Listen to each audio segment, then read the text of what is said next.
Hello, everyone. Welcome back to another episode of Behind the Scenes with Mela Couture.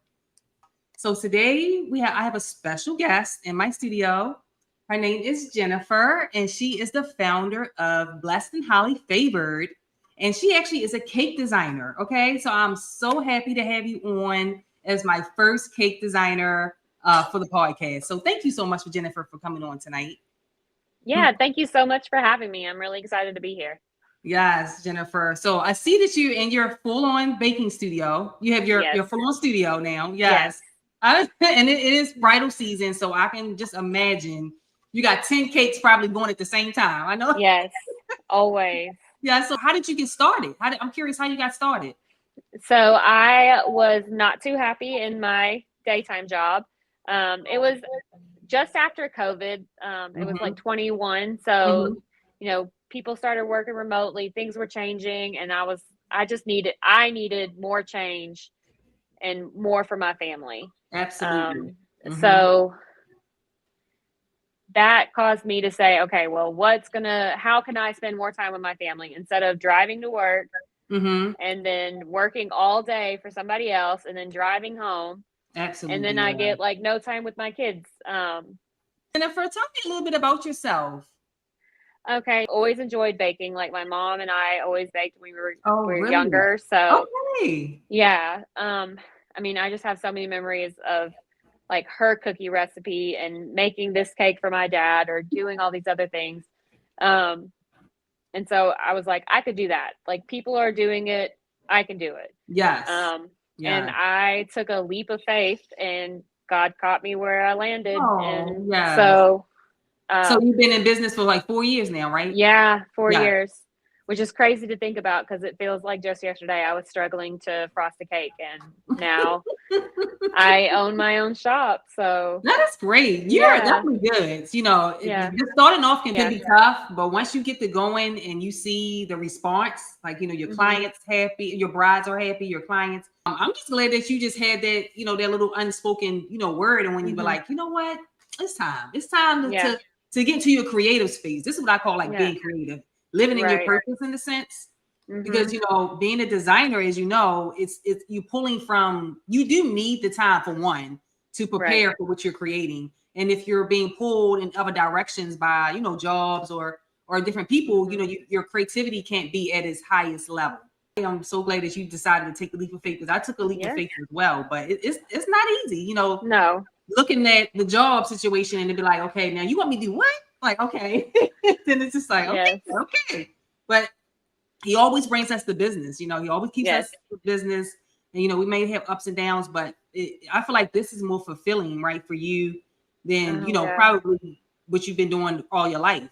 Right. Absolutely. 100%. Yeah. Like baking is a science, like cooking is an art and baking is a science, because if you don't have things in there that are supposed to be in there and the right amounts, then things can go really bad really fast. So, but I do say that I enjoy creating things and creating, like decorating the cakes, because that's important too. Like flavor is important, but so is the way it looks, because we eat with our eyes first all the time, right? Yeah. So baking is a way that lets me have that science and 1 + 1 is 2 part, but also get on the other side and create beautiful creations. So pretty much what you're saying is that's your passion. The passion is behind you becoming a baker. Very much so. Is there? Yes. What's your favorite style? Like far as like your signature style with cakes? Like, what's your favorite signature? What is? So I wouldn't necessarily say I have a signature style of cake, because I'll do whatever not whatever my client wants, but within reason, I'll do basically whatever they want, right? But my favorite, when someone comes to me with like just a classic look of, I think less is more when it comes to the cakes. Because some people want so much stuff on it. And I'm like, can we do this instead? Maybe like, what do you like this? So it needs to look nice. Yes. But it doesn't need to have a million things going on. So like a classy design. Yes. Simple is best. I call it simply elegant. Like just simple is best. Yeah. Exactly. So that's the signature. It's a simple, beautiful cake. It don't have to have all the bells and whistles necessarily. Right. Yes. I've seen your work. Like you've done some elaborate cakes and you've done some that's really simplistic. Yeah. So yeah, you're really, really good. You're really good. Thank you. Now, far as far as the flavoring of the cake, right? Mm-hmm. So how does that work? Like, do you have a specific flavor that you like to use? So here's my like nerdy science part coming out. So you can have like a oil-based cake or you can have a butter-based cake. So like my chocolate cake is an oil-based cake. And that's not got as much it doesn't have as much structure. Okay. Like doesn't provide us, it's a softer cake. It's a soft cake. Right. And the butter cake, because butter is a solid, right? When it's cold, it solidifies. When oil is cold, it doesn't solidify. So if I'm doing tiered cakes, then I prefer a butter-based cake, like the vanilla. So sometimes it's coaching those clients into, they want this really tall cake and they want it all to be my chocolate cake. And I'm like, it's not going to work because the structure is not going to hold. So helping them to understand that is important. It is. It is. Yeah. By you being in a business as well as you making the cakes, you learn as well. Like right. Exactly. I wouldn't have known if someone had came at me my first year and said, I want a 3-tiered chocolate cake. I'd have been, yeah, let's go. And then now I know that would not work. And, you know, talking through like being able to give the bride and the groom, like the vision that they have, like bring that to life, but also saying, okay, well, this, you know, giving things that they can do instead. So like other suggestions, like, well, maybe if you don't do a super tall cake and you do cupcakes, or what if we do fake, you know, there's like dummy cakes, like styrofoam on the bottom tiers, right? And then do just the top tier this. And so there's so many ways to still give them what they want and not end up in disaster. Speaking of disaster, some stuff. Can you tell me a story about a cake, you know, disaster, you know, that you managed to save, you know? Yeah. I don't like talking about my mistakes, but I know. I mean, I make them. Everybody's human, right? And I love to sprinkle, like throw grace like glitter. So glitter? Yeah, throw the grace like glitter. Like I want glitter everywhere. I want grace everywhere. So I hope that people can do the same for me because I do make mistakes. But I did have one time where it was for a gender reveal cake, and it was like gluten-free and dairy-free. It was like one of those. So yeah. So but they wanted instead of like the frosting between the layers, they wanted the cake itself a different, like the gender color. And right, and then you covered it with the white, and you just with white, yeah. Okay, right. Okay. So they wanted a gender reveal cake. They wanted the cake colored, but they also wanted it gluten free. And so gluten free flour, even that 1-for-1 that you can get at the stores nowadays, it doesn't act the same. It just doesn't. So okay. I had it was like the keeper of the secret ordered the cake. And I did everything I could, and I thought I had all the color like hidden, but it's very crummy. Like gluten-free flour makes it very crummy, and like I thought I had it all covered. But then she messaged me and she's like, I can see flecks of, you know, the gender color. And I'm like, I went over that thing and looked and looked. Right. But you know, again, I'm not perfect, and maybe I'd looked at it too long. When you're looking at something so long and you're like at saturation. So what you had to do? So what you do? You put more on cake on top of it? Well, so I mean, you could put more icing, but I just rebaked the whole cake for them. Oh, yeah. Okay. The party was the next day, so I just redid the cake and froze the heck out of the layers so that it would just seal it in. And I'm like, you know, I don't like working with frozen layers, but for that, I think it was necessary. But luckily, I was able to like remedy the situation and just rebake the cake for them. But that's great. I mean, you know, quick baking, you know, like you said, you have an extra day. So that's always good. You know, you probably didn't want to be up all night, you know, right. But yeah. You still delivered at the end of the day. Yes, exactly. Yes. And no one knew anything else. It's just right. So that's what I mean by like behind the scenes, when I say behind the scenes, like some things happen. It's like we could be pulling our hair out and it's like, they be like, oh, it's like, girl, if you only knew. Yeah. I know how many tears were shed so that this could be just right. Me using frozen cake, like this is a 1st. Like, let me just figure this out. Yeah. And we always do. And that's what God-given talent used to. I'm telling you, if you have it, you're gonna figure it out. Yeah. It's like sometimes I get stuck, I've been designing for over 20 years, but every now and then, somebody will send me something. I'm like, now how am I supposed to make that? Like, with the AI and things like that that's happening. And if I can't physically look at it and like pinpoint, like, okay, this is a scene there, oh, I can do that. But sometimes I've had run into things, I can do it. And I'm like, oh wow, this is a little bit, it's gonna take me longer. It might take me longer than what I expected, but you just gotta like pick up the pieces and move it. Luckily, you didn't have to move the appointment or anything. I mean, you really can't. You can't move the appointment because day. So well, that's why I prefer. I always like encourage people to pick up the day before, just in case anything goes awry. They drop the cake. They, like anything could happen. And I like to give wiggle room. So, what is the biggest misconception with getting a custom cake design? So the time it takes, I guess I would say, is probably what the misconception is, because there are people that'll come and be like, oh, can I get this tomorrow? And I'm like, no, I have to bake it and decorate it, and I might have to order some stuff off, from wherever. And if I can't get it on Amazon, then I have days before I can, like get it. So just the amount of time that it takes to create a custom cake is sometimes it can be a little bit more. Right. And then people don't take into consideration like the rest of my schedule. Like I might have a bunch of orders already, or I may have, so plan other things planned. Yeah.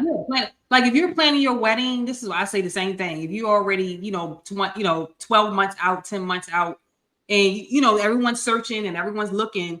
But if you feel, just start asking, inquiring. Just be like, okay, now I know how long it's going to take, or I can just pick up. If you want to go to get Publix, you can go get the Publix cake all you want. Yeah. But if you want a customized cake, like it's going to take. I want to allow my designer to design. I don't want to be rushed.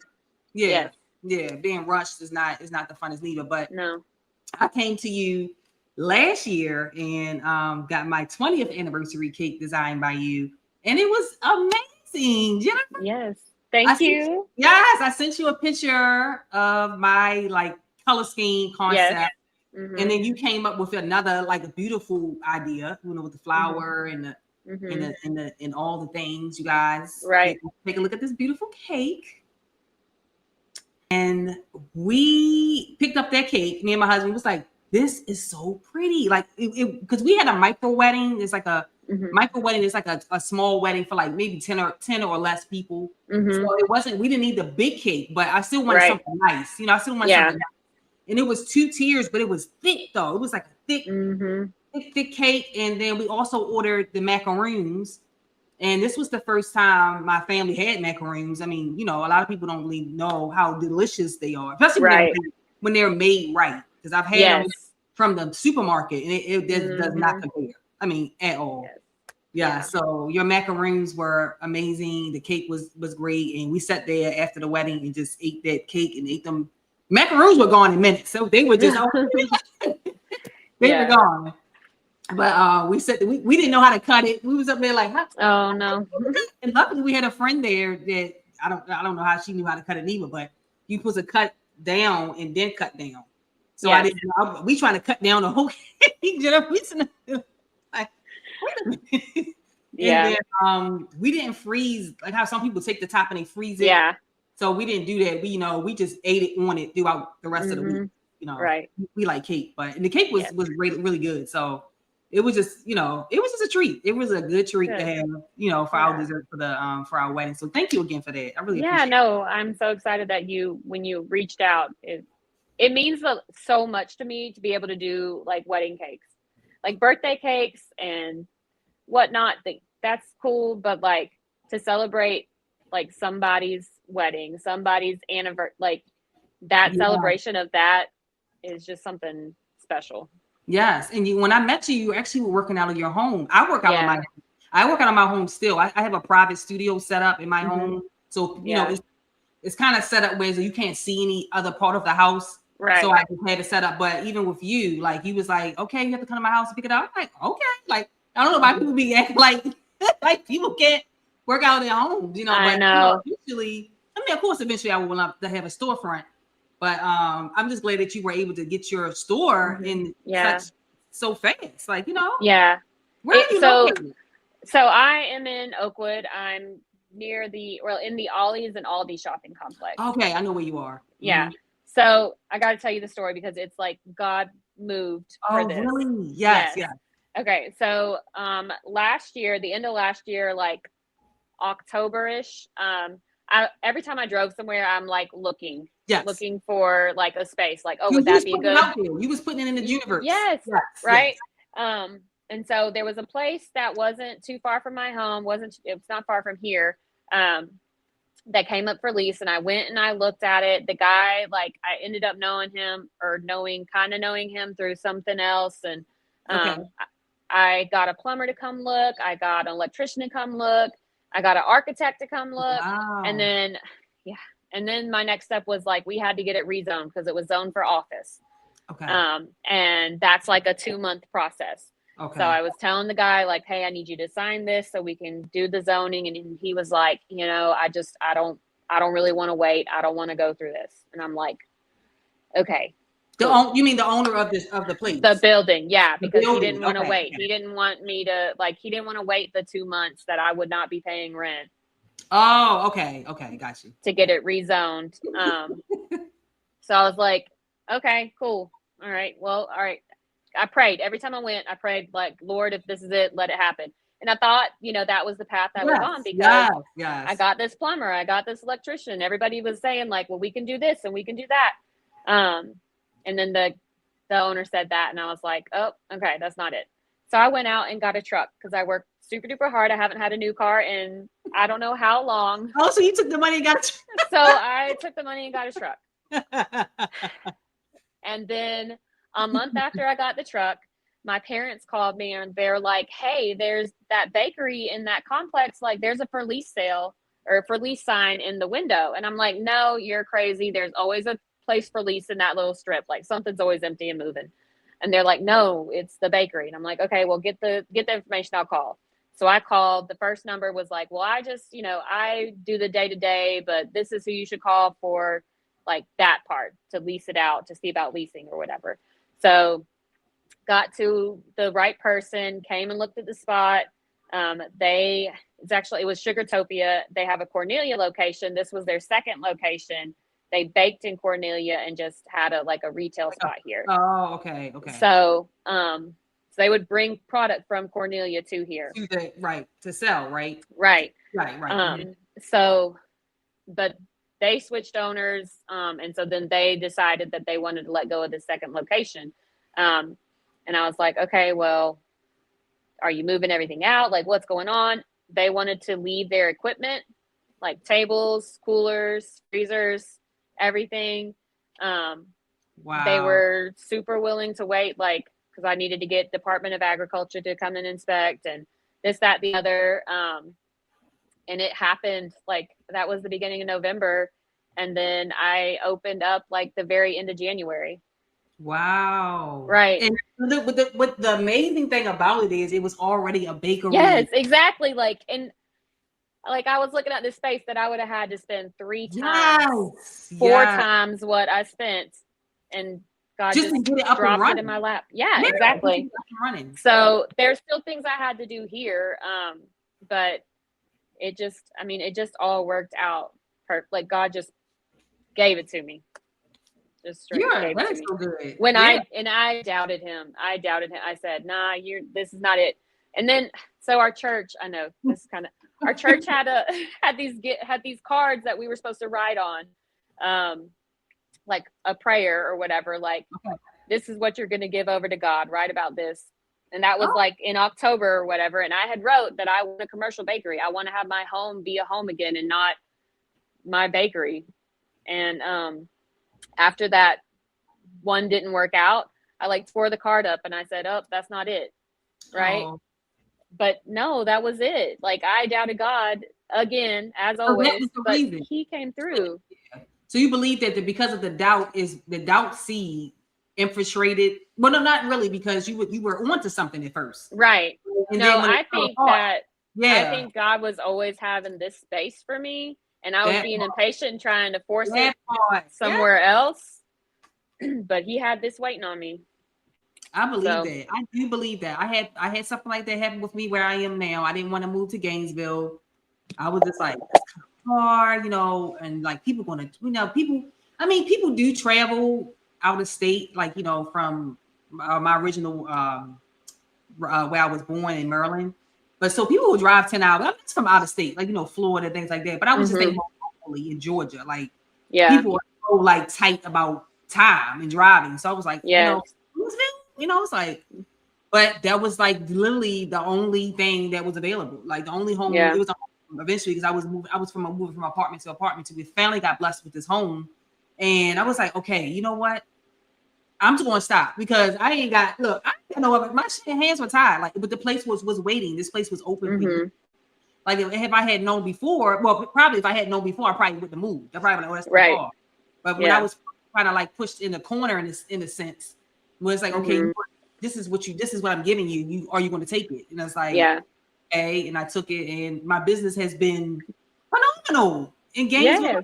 I mean, of course, we're so limited to what we tend to believe sometimes, that his gifts, it will overflow. You know what I'm saying? So it's like we have to think that too. Like, we're thinking about the business, but we're not thinking about the overflow. You know what I'm saying? We just want a good, successful business. Like I said, give praise to the Most High that He's given us the business, and we're doing it for a purpose. But sometimes we do have to take heed and see the signs. Like, okay, so that's not it. Okay, because I kept getting denied. And house after house was no. And then this one was like, oh my God, it's too far. And it was like, well, who are you to say it's too far? You know what I'm saying? Just like, so I started thinking about, he's thinking in his head, like, what's wrong with these people? They ask me for a house, and then you know what you said, you don't want it. Right. Yeah. So I completely understand where you're coming from, because I can just imagine. I envision my store. I got a vision for it too.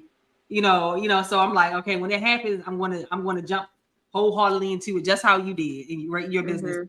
It's already gonna be set up. It's gonna have all the space, the store, whatever I need, and it's gonna be good. So I'm just glad that you were able to find it, and it was already a big, and it's in a good area.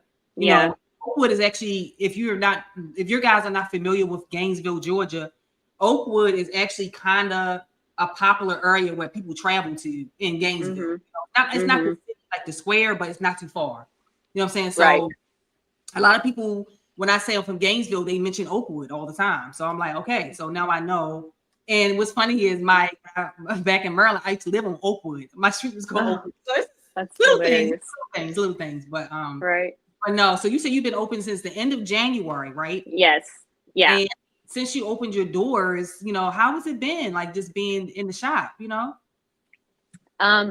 So it was a learning curve for sure, trying to balance like custom orders and then retail to have stuff in.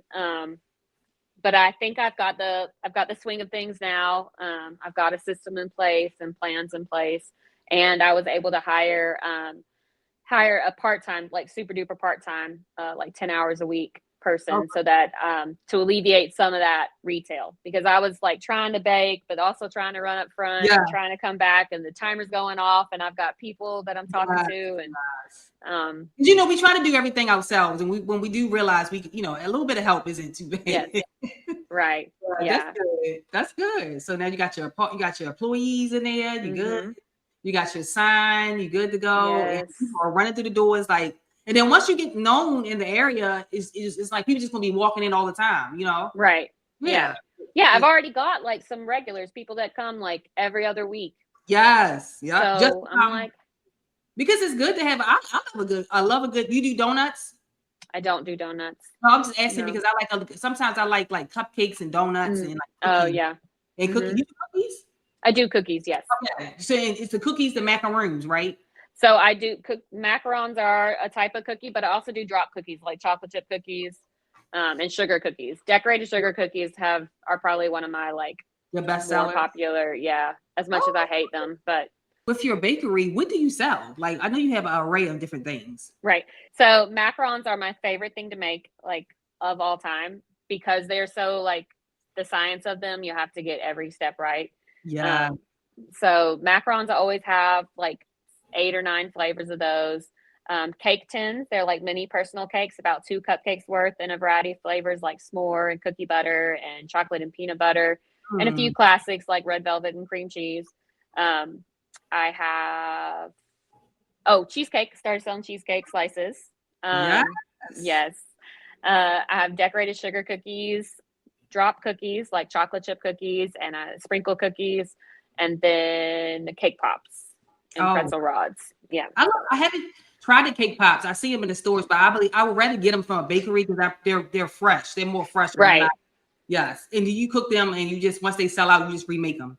Yep. Like some bakeries, they bake like pretty much every day and they sell half, right? And then you just keep it going. Right. Yep. That's good. It sounds amazing. Like I said, those macaroons and your cakes are, I already know. If all your other desserts are just like that, you're going to be selling out all the time. Yes. That's the goal, is to sell out. Yeah. Every day. Look, close the shop. And sold right. Got to close early. I'm sold out.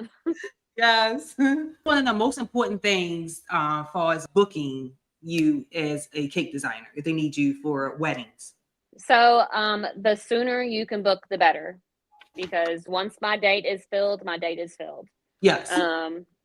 And then also like being realistic on their budget.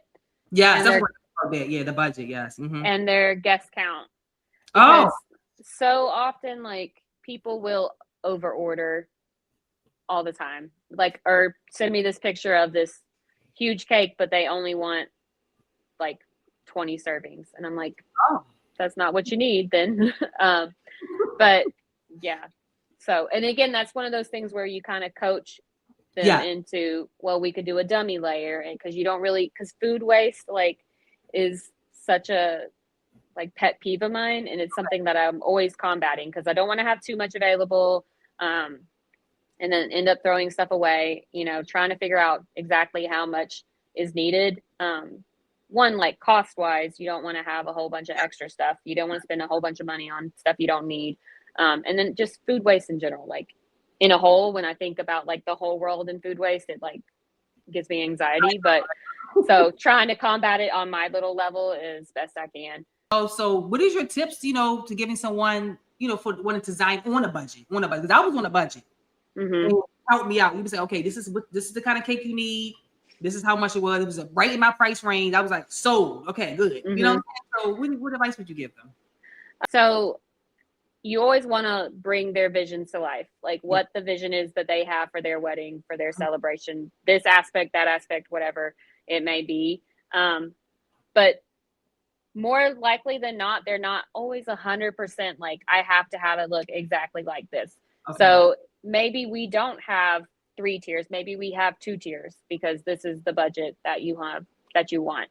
And Publix has some really delicious cakes. So if your budget is not in my like range, it's okay. Like I'm not mad about it. Like you can go to another baker, you can go to someplace like Publix, or you can go to another like small bakery, because if it just isn't the right fit, it just isn't the right fit, and it's okay.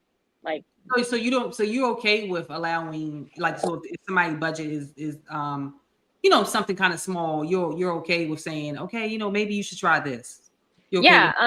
So I love to give like the alternatives of what I can do. Like, well, maybe you want to do cupcakes, because cupcakes per price, like per serving, are cheaper than this tiered cake over here. So maybe you do a small cake and cupcakes. And if that's still like out of their budget, then I'm happy to give them some alternative, because there's enough to go around. Like I don't have to get all of the business. Yes. There are plenty other people that need it just like I need it. That's fine.